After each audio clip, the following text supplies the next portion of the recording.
नमस्कार। आज हम लोग क्रिस्टल वाइब्रेशन के कॉन्टेक्स्ट में डेंसिटी ऑफ स्टेट्स की बात करने जा रहे हैं। तो मैं ये बताऊंगा कि ये डेंसिटी ऑफ स्टेट्स का कॉन्सेप्ट क्या होता है और इस कॉन्सेप्ट को क्यों लाना पड़ रहा है, इसकी क्या ज़रूरत है। क्रिस्टल के थर्मल प्रॉपर्टीज़ वगैरह का अगर हम स्टडी करते हैं तो वहाँ पर डेंसिटी ऑफ स्टेट्स का कॉन्सेप्ट कैसे इन्वॉल्व होता है, how does it come into picture, इसकी बात हम लोग क्लियर करेंगे। और मैं आपको याद दिलवा दूं कि हम लोगों ने डिस्कस किया है कि क्रिस्टल लैटिस के अंदर द एटम्स और ग्रुप ऑफ एटम्स और मॉलिक्यूल्स और whatever attached as basis at different lattice sites can vibrate, they can be disturbed and a disturbance can propagate through the crystal lattice। और crystal lattice में जो disturbance, जिस तरह का disturbance हम लोग प्रोड्यूस कर सकते हैं, वैसे डिस्टरबेंसेस के प्रोपेगेशन के कॉन्टेक्स्ट में हम लोगों ने दो तरह के डिस्टरबेंसेस की बात किया था। अगर आप डायटोमिक लीनियर लैटिस के वाइब्रेशन का केस याद करें, हम लोगों ने दो मोड्स ऑफ वाइब्रेशन, दो तरह के क्रिस्टल वाइब्रेशन के करेस्पॉन्डिंग उसके रिस्पॉन्स की बात किया था। एक को एकॉस्टिक मोड कहते थे और एक को ऑप्टिकल मोड कहते थे। तो सबसे पहली बात यह है कि atoms can vibrate in different modes, और क्रिस्टल वाइब्रेशन के कॉन्टेक्स्ट में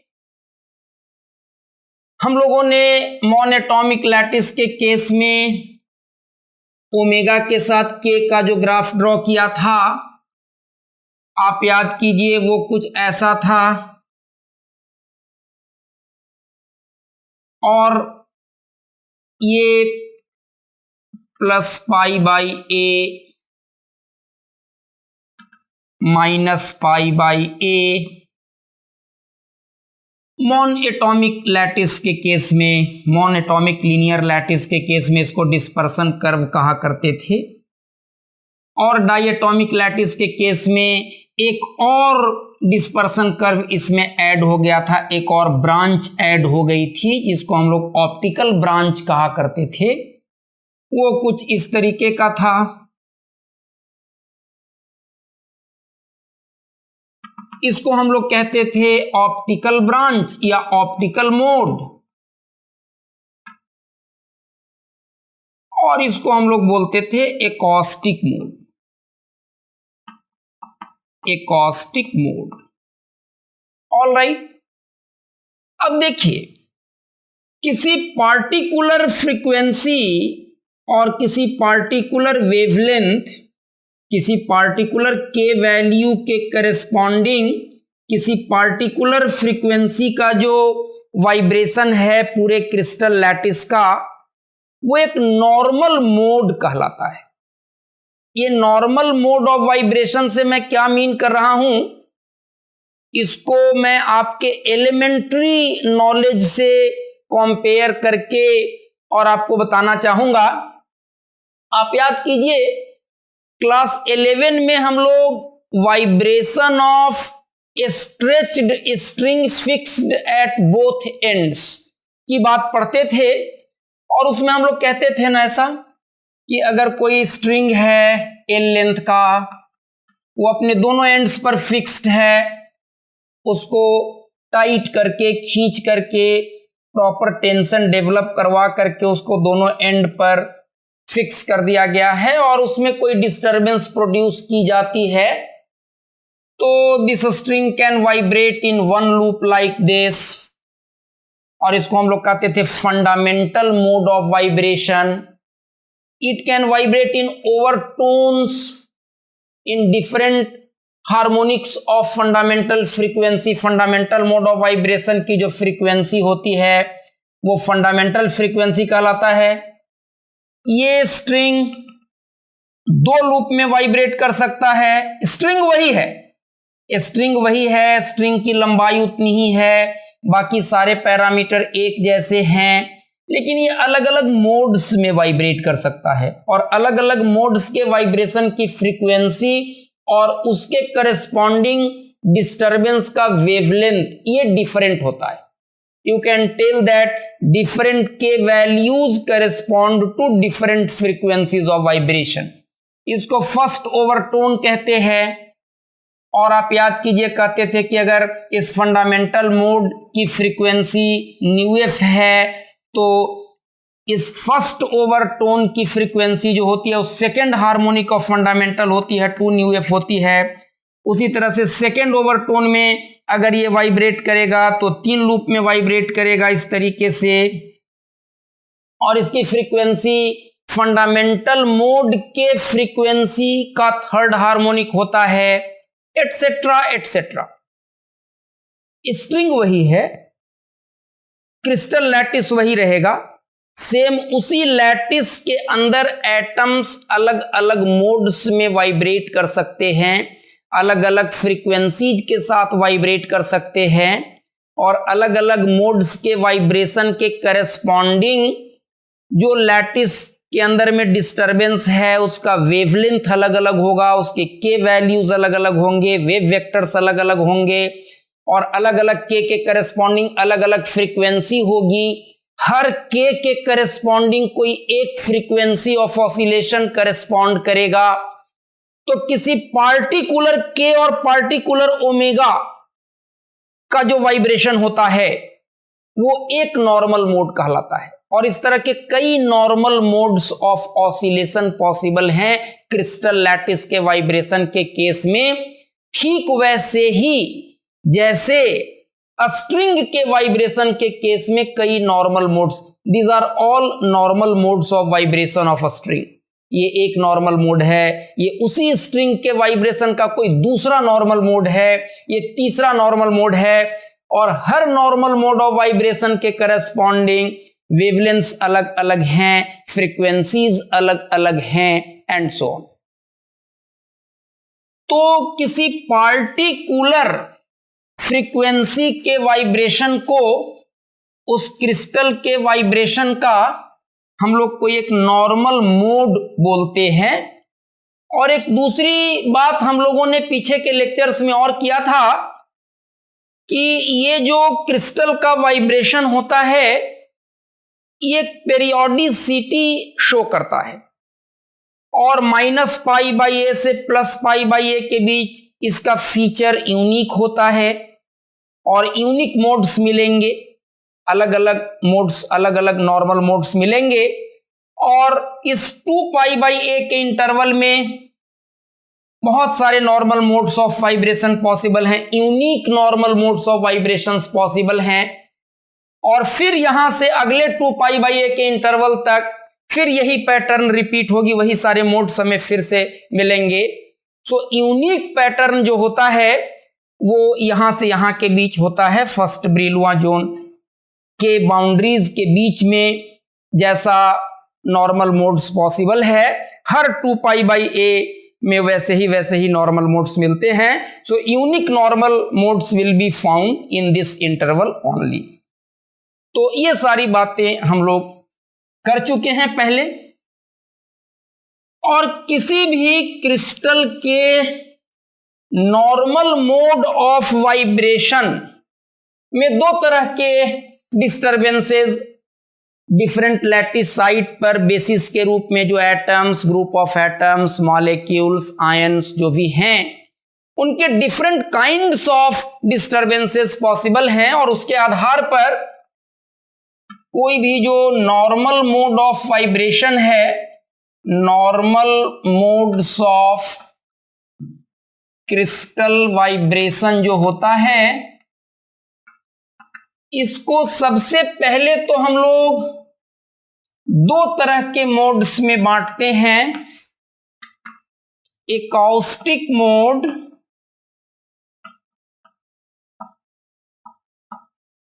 और ऑप्टिकल मोड। ऑप्टिकल मोड, ये बातें हम लोग पहले कर चुके हैं। और किसी भी मोड में अगेन इसके आधार पर कि डिस्टरबेंस जिस डायरेक्शन में प्रोसीड कर रहा है, डिस्टरबेंस जिस डायरेक्शन में ट्रेवल कर रहा है, क्या डिफरेंट लैटिस साइट्स पर atoms, ions, molecules, group of atoms, whatever, क्या डिस्टरबेंस के प्रोपगेशन के लाइन के एलोंग ऑसिलेट कर रहे हैं या उससे 90 डिग्री पर ऑसिलेट कर रहे हैं।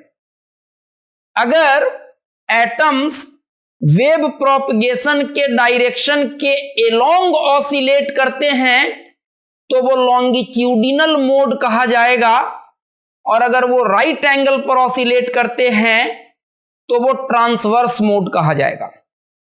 और अब जैसे ट्रांसवर्स मोड की बात अगर हम लोग करें तो दो इंडिपेंडेंट ट्रांसवर्स मोड्स पॉसिबल होंगे। अगर एक्स एक्सिस के लॉन्ग डिस्टरबेंस प्रोपेगेट कर रही है, then atoms can vibrate along y-axis, atoms can vibrate along z-axis, and correspondingly two independent, not different, two entirely independent transverse modes of vibrations can be talked about. तो इसमें भी दो तरह के vibration की बात कर सकते हैं। ट्रांसवर्स मोड की बात कर सकते हैं और लॉन्गिट्यूडिनल मोड की बात कर सकते हैं। उसी तरह से इसमें भी हम लोग ट्रांसवर्स मोड की बात कर सकते हैं और लॉन्गिट्यूडिनल मोड की बात कर सकते हैं। लॉन्गिट्यूडिनल मोड की बात कर सकते हैं। ओके, अब कोई भी किसी भी तरह का वाइब्रेशन हो, किसी भी फ्रीक्वेंसी का वाइब्रेशन हो, क्रिस्टल लैटिस का किसी भी नॉर्मल मोड में पूरा का पूरा लैटिस वाइब्रेट कर रहा हो, उसके अंदर में कोई डिस्टरबेंस प्रेजेंट हो, तो चूंकि atoms vibrate eight their respective positions and so a disturbance is there inside the entire crystal lattice, और इसलिए हर वाइब्रेशनल मोड के corresponding there will be some energy, because जब हम उसको डिस्टर्ब किए होंगे क्रिस्टल लैटिस को, उस पर वर्क किए होंगे, उसको एनर्जी सप्लाई किए होंगे, तभी वो डिस्टर्ब हुआ होगा। तो हर वाइब्रेशनल मोड के करस्पॉन्डिंग कुछ न कुछ एनर्जी एसोसिएटेड होती है क्रिस्टल लैटिस के साथ। तो किसी पार्टिकुलर वाइब्रेशनल मोड के करस्पॉन्डिंग कितनी एनर्जी होगी, what amount of energy correspond to a given normal mode of vibration of a crystal lattice, ये हम लोगों को ऐसा पता चला कि ये क्वांटम मैकेनिकल कंसीडरेशन के आधार पर बताना होगा। क्लासिकली हम इसे नहीं बता सकते। क्यों नहीं बता सकते?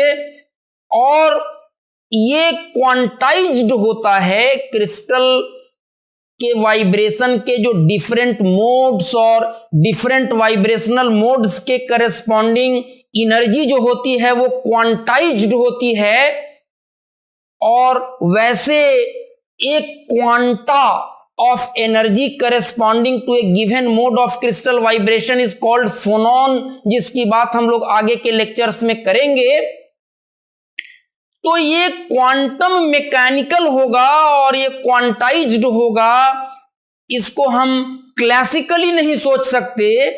ये कॉन्क्लूजन हम लोग कैसे डिराइव करते हैं, तो जरा सा उसका एक लॉजिकल बेसिस हम लोग डिस्कस करना चाहेंगे कि on what logical ground we can conclude that these vibrations are quantized and they are quantum mechanical phenomena, and they can be understood in terms of quantum mechanical considerations only.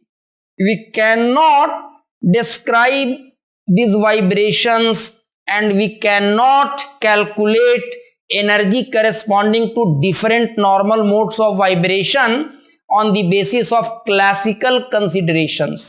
क्यों? तो इसका एक simple logical basis ये है कि अगर classical theory के context में बात करें तो आपको पता है कि किसी एक वाइब्रेशनल मोड के corresponding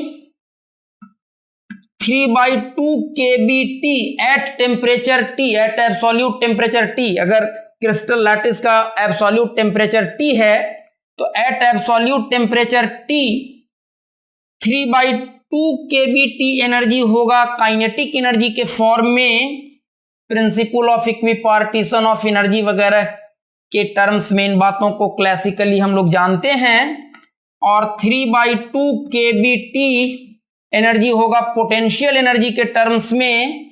so total energy of that particular mode of vibration eight temperature T will be 3 kBt if the entire phenomenon is a classical phenomenon, and in that case Cv should be del U by del T means 3 kB। लेकिन हम लोग शुरू में बात किए थे, आप याद कीजिए, सॉलिड के मोलर हीट कैपेसिटी के कॉन्टेक्स्ट में कि अगर एक एक्सिस पर हम लोग Cv प्लॉट करें और एक एक्सिस पर टेम्परेचर प्लॉट करें, और अगर ये क्लासिकल पिक्चर होगा then Cv might be constant 3 kB and its graph should have been like this. But experimentally it was found that at lower temperature this graph is not like this, it is like this, and this variation is TQ variation. So if the entire phenomena is treated as a classical phenomena, then this variation of Cv with T cannot be explained. So certainly ये classical phenomena नहीं है and it should be treated quantum mechanically। और जब हम लोगों ने quantum mechanical consideration किया और लीनियर हार्मोनिक ऑसिलेटर के तरह का फेनोमेना इसको बनाया, जैसे क्वांटम मैकेनिक्स में हार्मोनिक ऑसिलेटर का प्रॉब्लम पढ़ते हैं और आपको पता है कि उसकी एनर्जी क्वांटाइज्ड होती है, तो उसी तरह से क्रिस्टल वाइब्रेशन के केस में हर मोड ऑफ वाइब्रेशन को एक खास एनर्जी होगी and different modes of vibrations are quantized, और डिफरेंट मोड्स ऑफ वाइब्रेशन के करस्पॉन्डिंग एनर्जी भी क्वांटाइज्ड होती है।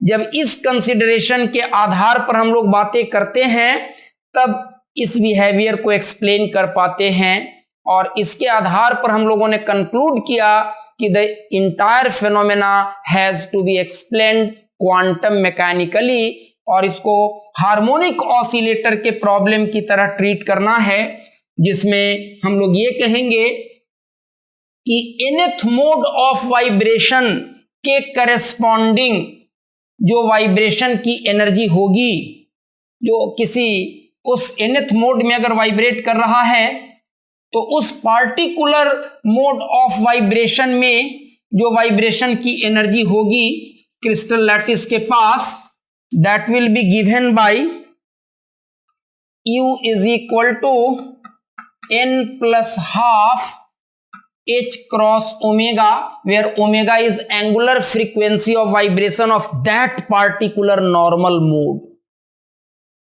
where n is 0, 1, 2, so on, और excitation energies will be in the unit of half H cross omega, तो always present होगा, तो H cross omega के यूनिट्स में होगा excitation energies will be in the unit of H cross omega. तो 0 point energy half H cross omega, उसके just बाद का जो वाइब्रेशनल मोड पॉसिबल होगा वो हो जाएगा half H cross omega plus H cross omega 3/2 H cross omega and so on.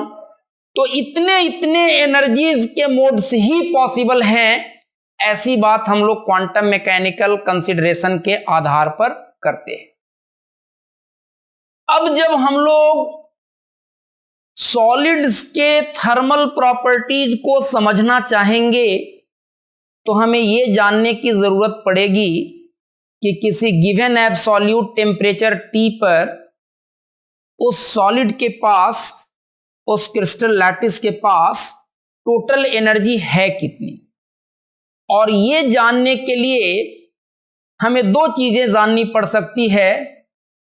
एक कि किसी गिवन टेम्परेचर T पर किसी पार्टिकुलर मोड ऑफ वाइब्रेशन के करस्पॉन्डिंग कितनी एनर्जी है, और दूसरा वैसे कितने normal modes of vibrations present हैं। How many normal modes of vibrations with a particular frequency are present. किसी फ्रीक्वेंसी ओमेगा के करस्पॉन्डिंग कितने नॉर्मल मोड्स पॉसिबल हैं सॉलिड के अंदर में, और उस नॉर्मल मोड के करस्पॉन्डिंग एनर्जी कितनी होगी। ये दोनों चीजें अगर हम जानते हैं तो सॉलिड की टोटल एनर्जी उस गिवन एब्सोल्यूट टेम्परेचर T पर क्या होगी ये हम कैलकुलेट कर सकते हैं, डिटरमिन कर सकते हैं। और ये जानने के क्रम में ही, ये जानने की कोशिश में ही डेंसिटी ऑफ स्टेट्स का कॉन्सेप्ट आता है। ये जो बात हम लोगों ने किया कि किसी गिवन पार्टिकुलर एंगुलर फ्रीक्वेंसी के करस्पॉन्डिंग जो मोड है वैसे कितने नॉर्मल मोड्स पॉसिबल हैं, प्रेजेंट हैं एट अ गिवन टेम्परेचर, ये जानने की भी जरूरत पड़ेगी। और उस पार्टिकुलर मोड को एनर्जी कितनी होगी, जब ये दोनों चीजें जानेंगे तब टोटल एनर्जी को हम लोग डिटरमाइन कर पाएंगे। तो ओमेगा किसी पार्टिकुलर एंगुलर फ्रीक्वेंसी ओमेगा से ओमेगा प्लस डेल्टा ओमेगा के बीच के फ्रीक्वेंसीज से ऑसिलेशन के कितने मोड्स पॉसिबल हैं। How many normal modes of oscillations are there lying between frequencies omega and omega plus delta omega. अगर ये जान जाए तो वहां से हम जान सकते हैं कि पर यूनिट फ्रीक्वेंसी के इंटरवल में कितने वाइब्रेशनल मोड्स प्रेजेंट हैं, पॉसिबल हैं। और पर यूनिट फ्रीक्वेंसी इंटरवल में number of available states, per unit frequency interval में number of vibrational modes present in the crystal lattice, वही कहलाता है डेंसिटी ऑफ स्टेट्स। उसको हम लोग बोलते हैं डेंसिटी ऑफ स्टेट्स। तो एक हम लोग नोटेशन यूज करते हैं डी ओमेगा डेल्टा ओमेगा, और ये बताता है number of vibrational states between frequencies omega and omega plus delta omega। तो अगर पर यूनिट फ्रीक्वेंसी इंटरवल में इतना स्टेट है, यूनिट फ्रीक्वेंसी इंटरवल में इतना स्टेट है, तो इतना फ्रीक्वेंसी इंटरवल में इतना स्टेट होगा, D omega into delta omega. तो एक तरह से जो डी ओमेगा है वो क्या बता रहा है, number of vibrational states present और available in per unit frequency interval, और इसी को कहते हैं डेंसिटी ऑफ स्टेट्स। ये जो डी ओमेगा है यही कहलाता है डेंसिटी ऑफ स्टेट्स, इसको शॉर्ट में हम लोग डॉस बोला करते हैं। अब जिस तरह से हम लोग अभी अभी जो ग्राफ खींचे थे, डिस्पर्सन कर्व खींचे थे, उसमें मैंने कहा था कि हर के करेस्पॉन्डिंग एक ओमेगा होती है, या उल्टा बोल सकते हैं हर ओमेगा के करेस्पॉन्डिंग एक के होता है। तो जिस तरह से फ्रीक्वेंसी के टर्म्स में डेंसिटी ऑफ स्टेट्स की बात कर रहे हैं, उसी तरह से हम लोग वेव वेक्टर वेव नंबर के टर्म्स में डेंसिटी ऑफ स्टेट्स की बात कर सकते हैं। जैसे हम लोगों ने लिखा है डी ओमेगा डेल्टा ओमेगा, अगर लिखे डी के डेल्टा के, क्योंकि ओमेगा के करेस्पॉन्डिंग कोई के होगा, ओमेगा प्लस डेल्टा ओमेगा के करेस्पॉन्डिंग के प्लस डेल्टा के होगा, तो ओमेगा से ओमेगा प्लस डेल्टा ओमेगा के बीच जितने स्टेट्स होंगे, के से के प्लस डेल्टा के बीच भी उतने ही स्टेट्स होंगे। अगर हम लोग कह रहे हैं कि ओमेगा का कोई वैल्यू है, तो इसके करेस्पॉन्डिंग के का वैल्यू होगा। ये ओमेगा प्लस डेल्टा ओमेगा है, तो इसके करेस्पॉन्डिंग के प्लस डेल्टा के होगा, और ओमेगा से ओमेगा प्लस डेल्टा ओमेगा के बीच जितने स्टेट्स हैं, के से के प्लस डेल्टा के बीच भी उतने ही स्टेट्स होंगे। तो अगर इसको ऐसे लिखें डी के डेल्टा के, तो ये क्या हो जाएगा, number of modes, vibrational modes, और number of states between wave number और wave vector k and k plus delta k.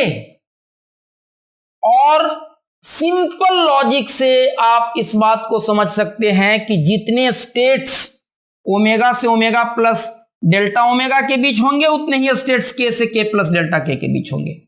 तो हम लोग सिंपल लॉजिक के आधार पर लिख सकते हैं, we may right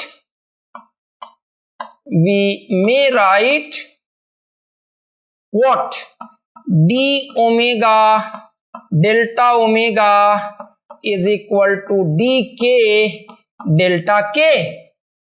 That implies d omega is equal to dk delta k by delta omega, और इसको लिख सकते हैं d omega is equal to dk divided by delta omega by delta के।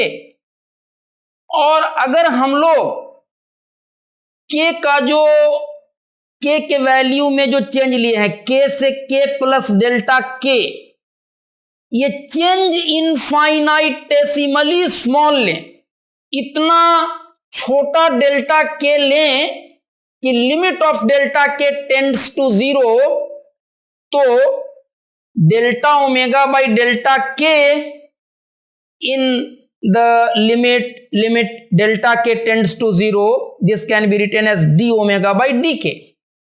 So if we take very small delta k, then in that case for very small delta k such that limit of delta k tends to 0, we may write हम लोग क्या लिख सकते हैं, D omega को लिख सकते हैं D k divided by D omega by D के। और आपको पता है डिस्पर्सन कर्व का डिस्कशन करते वक्त मैंने बताया था कि ओमेगा वर्सेस के ग्राफ का जो स्लोप होता है वो ग्रुप वेलोसिटी बताता है वीजी, तो ये हो जाएगा d k divided by group velocity vg, ऐसा हम लोग ले सकते हैं। ओके, सो अब हम लोग अगर डी ओमेगा निकालना चाहते हैं, D omega means number of vibrational states in per unit frequency interval, और डी ओमेगा निकालने के लिए अगर डी के हम लोग निकाल लें तो d k by vg will give us d omega. And d k को कैलकुलेट करना बहुत आसान है, कैसे अभी हम लोग देखते हैं। अब के से के प्लस डी के बीच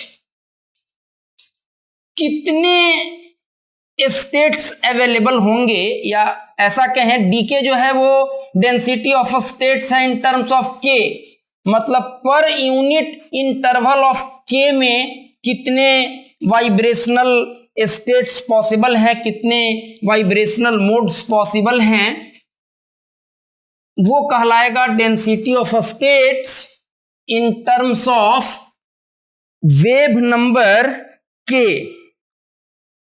तो डीके निकालने के लिए हम लोगों को बहुत आसानी से पीरियोडिक बाउंड्री कंडीशन हम लोग यूज कर सकते हैं।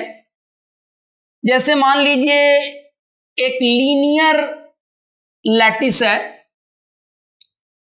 और डिफरेंट लैटिस साइड्स पर एटम्स प्रेजेंट हैं, so on,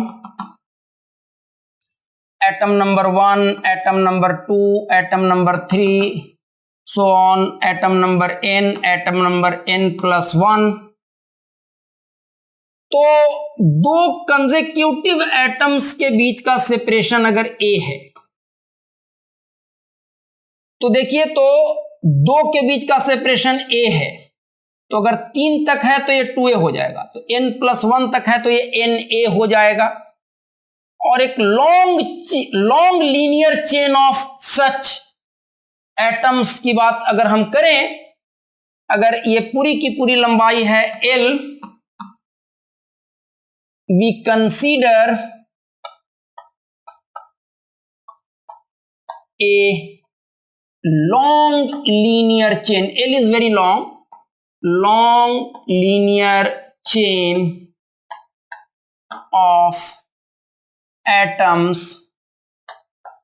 in a linear lattice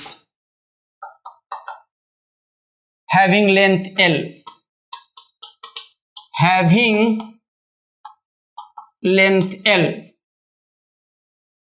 तो इस L को हम लोग क्या लिख सकते हैं, what can this L be written, यहां से यहां तक a plus a plus a plus a, so L can be written as Na, L can be written as Na, दो कंसेक्यूटिव एटम्स के बीच का फासला a है, तो सबको अगर ऐड कर दें तो ये पूरी चेन की लंबाई L मिल जाएगी, और ऐसे ऐसे n यूनिट्स मिलेंगे अपने को 1 से n+1 के बीच, 1 से 2 के बीच 1 मिल रहा है, 1 से 3 के बीच 2 मिल रहा है, 1 से 4 के बीच 3 मिल रहा है, 1 से n+1 के बीच n वैसा वैसा यूनिट्स मिलेगा। तो a plus a plus a plus a n बार करेंगे तो L विल बी Na। अब अगर इसमें कोई डिस्टरबेंस हम प्रोड्यूस करें तो आप देख चुके हैं कि वो जो डिस्टरबेंस के प्रोपगेशन का इक्वेशन होगा, अगर एसएथ एटम का डिस्प्लेसमेंट हम लोग लिखना चाहें तो उसको कुछ इस तरीके से हम लोग लिखते थे, ए E I K S A minus omega T, इस तरह से हम लोग लिख सकते हैं।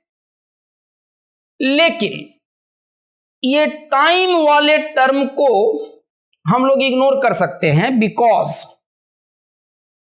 यहां पर हम ये देखना चाहते हैं कि किसी पार्टिकुलर टी पर अलग अलग लैटिस साइट पर के एटम्स का डिस्प्लेसमेंट कितना कितना है, मतलब अलग अलग एस पोजीशन पर का यू क्या है। We are interested in this, we are not interested in time dependence. what is happening at a given s at different t, we are not going to consider that। तो time dependence यहां पर trivial है और उसको हम लोग drop करके बातों को सोच सकते हैं। और अगर सिर्फ एस डिपेंडेंस की बात करें तो we can write A E I K S A. और periodic boundary condition Sommerfeld model के समय ही हम लोगों ने कहा था कि in such systems we apply periodic boundary condition. पिछले लेक्चर में भी मैंने कहा था इन्वर्जन सिमेट्री के लॉजिक के आधार पर कि the entire vibrational pattern in the crystal lattice shows a certain kind of periodicity, और जिस तरह का वाइब्रेशन या यू का जो वैल्यू -π/a पर होगा वही π/a पर होगा, दोनों आइडेंटिकल हैं और बीच में फिर अलग अलग मोड्स होने वाले हैं और वैसा ही पैटर्न फिर से पेरियोडिकली रिपीट करेगा। तो अगर हम लोग पेरियोडिक बाउंड्री कंडीशन अप्लाई करें तो बाउंड्रीज पर एक तरह के कंडीशंस होंगे। So u s at s is equal to 1 should be equal to u s at s is equal to n+1।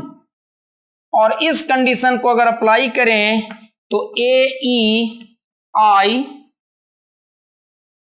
के एस को 1 ले लेंगे तो आई के ए is equal to A E I के n+1 a, that implies e to the power I k a is equal to e to the power I k n a into e to the power I k a, that implies e to the power I k n a is 1।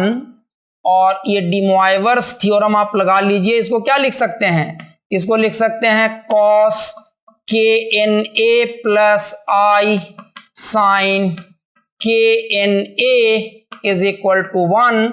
और इसको जब solve करेंगे तो it gives us k n a is equal to ±2n pi, that implies k is equal to ±2n pi upon na, and na is L.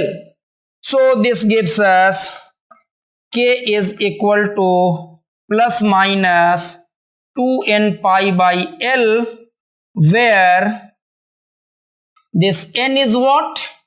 n is 0। और अगर यहां से plus minus को ड्रॉप कर दें, अगर यहां प्लस माइनस लिए हुए हैं तो n को लेंगे 0 1 2 सो ऑन। और नहीं तो इसको लिखने का एक दूसरा तरीका है कि हम लोग ऐसा लिख सकते हैं, we can write it as k is equal to 2n pi by L, where n is 0 ±1 +-2 +-3 so on. So what does this tell us? When we applied this periodic boundary condition, what did we get? Try to understand. आप जरा सोचें आधे minute के लिए ये क्या देने जा रहा है। तो देखो भाई, अगर हम लोग के एक्सिस बनाएं and suppose this is k is equal to 0, this is k is equal to 0, तो जो डिफरेंट के वैल्यूज होंगे वो कितने कितने के इंटरवल पर होंगे। n बराबर 0 के करेस्पॉन्डिंग ये वाला के स्टेट होगा, n इज इक्वल टू 1 के करेस्पॉन्डिंग ये के स्टेट होगा 2π/L पर, ऐसा होगा 2π/L, ये 2π/L का स्टेट है, ये 4π/L का स्टेट है, ये 6π/L का स्टेट है एंड सो ऑन। और उसी तरह से -1 पर बिकॉज n इज +-1, ये -2π/L वाला के स्टेट होगा, ये -4π/L वाला के स्टेट होगा and so on. And what do we observe, हम लोग ये देख रहे हैं कि दो consecutive k states are discrete, k states are actually discrete, only discrete values of k is possible, only discrete values of k are possible in case of lattice vibration. In case of lattice vibration, any vibrational mode cannot take any value of k, no, it can take only certain discrete values of k like this, and those discrete values of k are given by this relation. और जो दो लगातार k के values होते हैं उनके बीच का फासला होता है 2π/L।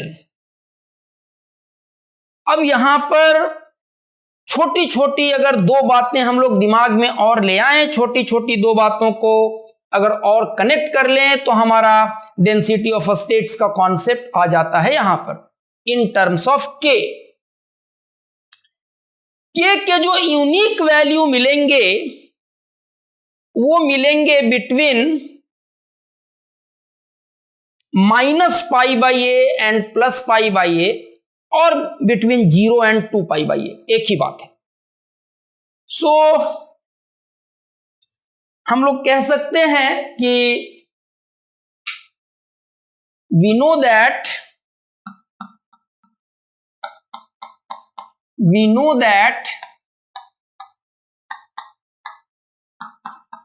k at 0 and k at 2π, और इसी को बोल सकते हैं कैसे, और k at -π/A and k at +π/A are identical.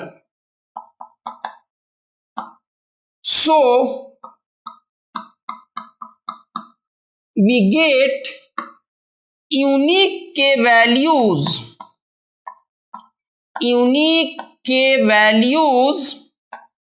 between -π/A and +π/A और between 0 and 2π/A। अब जरा देखिए कितने यूनिक के वैल्यूज पॉसिबल है, how many unique k values are possible. तो अगर आप कहते हैं कि L is equal to n times A, जहां एक long chain of linear lattice है और उसमें n लैटिस साइड्स पर n एटम्स बेसिस के रूप में अटैच्ड हैं, तो L is equal to Na है और हर 2π/L पर, हर 2π/L के इंटरवल पर एक के वैल्यू मिलने वाला है, एक के वैल्यू मिलने वाला है। तो हर यूनिट इंटरवल पर कितना के वैल्यू मिलने वाला है? 1/2π/L, L/2π। तो 2π/A के इंटरवल में -π/A से +π/A के बीच 2π/A के इंटरवल में कितने के वैल्यूज मिलने वाले हैं? L/2π, 2π/A, इतने वैल्यूज मिलने वाले हैं। 2π से 2π कट गया, मतलब L/A, and L/A means what? n। इसका मतलब कि -π/A से +π/A के बीच n distinct and unique values of k present होते हैं। तो between -π/A and +π/A n distinct values of k exists। k के n distinct values exist करते हैं बिटवीन -π/A एंड +π/A, और इतने ही डिस्टिंक्ट वैल्यूज होंगे। फिर k के वही सारे वैल्यूज दोबारा रिपीट होने वाले हैं, बिकॉज यूनिक बिहेवियर -π/A से +π/A के बीच ही होता है। ओके, अब आपको पता है कि L is very large as compare to A, so L is very large. तो अगर L बहुत लार्ज होगा, अगर L बहुत लार्ज होगा तो देखिए डेल्टा K क्या है? K के दो लगातार वैल्यूज, इसके और इसके का फासला जो डेल्टा K है, K के दो कंसेक्यूटिव वैल्यूज कितने से सेपरेटेड हैं? 2π/L से सेपरेटेड हैं। हर 2π/L पर K का दूसरा वैल्यू मिल रहा है, और K के वैल्यूज डिस्क्रीट हैं, वो कंटिन्यूअसली डिस्ट्रीब्यूटेड नहीं है। This is a fact that the distribution of K is discrete, but what happens? L is very large. Such a large value of L is there as compared to A, that when L tends to infinity, delta K tends to 0. Despite the fact that K values are discrete, but two such discrete values of K are so compactly arranged that it may be the entire lattice arrangement may be taken to be, may be supposed to be quasi-continuous. If it is not continuous distribution of atoms, actually the distribution of atoms are discrete. So it is a fact that it is not continuous. But given the conditions that L is very large, so when L tends to infinity, difference between two consecutive K values tend to 0. So K values, in spite of the fact that they are discrete, but they may be supposed to be distributed quasi-continuously. Therefore, the distribution of K values, the distribution of K values may be supposed to be quasi-continuous.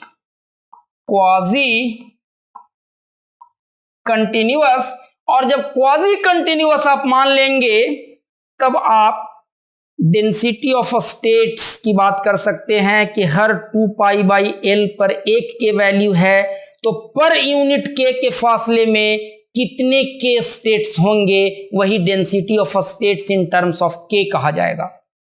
तो that is very simple to talk about. हम लोग ये बोल रहे हैं कि हर 2π/L, हर 2π/L के फासले पर एक के वैल्यू है, तो पर यूनिट फासले में कितने के स्टेट्स होंगे? हर 2π/L पर एक के स्टेट है, तो पर यूनिट इंटरवल ऑफ के स्पेस में कितना के स्टेट्स पॉसिबल होगा? 1/2π/L means L/2π, L/2π। तो के यूनिट इंटरवल में इतना के स्टेट्स है, तो डेल्टा के इंटरवल में कितना के स्टेट्स होगा? So we may write d k delta k. D k delta k आप याद कीजिए क्या बता रहा था? Number of k states between k and k plus delta k. तो के एंड के प्लस डेल्टा के मतलब डेल्टा के इंटरवल में कितना के स्टेट्स होगा। तो यूनिट इंटरवल में इतना के स्टेट्स है, तो डेल्टा के इंटरवल में कितना के स्टेट्स होगा? L/2π delta k. और यहां से डी के को हम लोग बोल सकते हैं L/2π। यही है density of states in terms of के।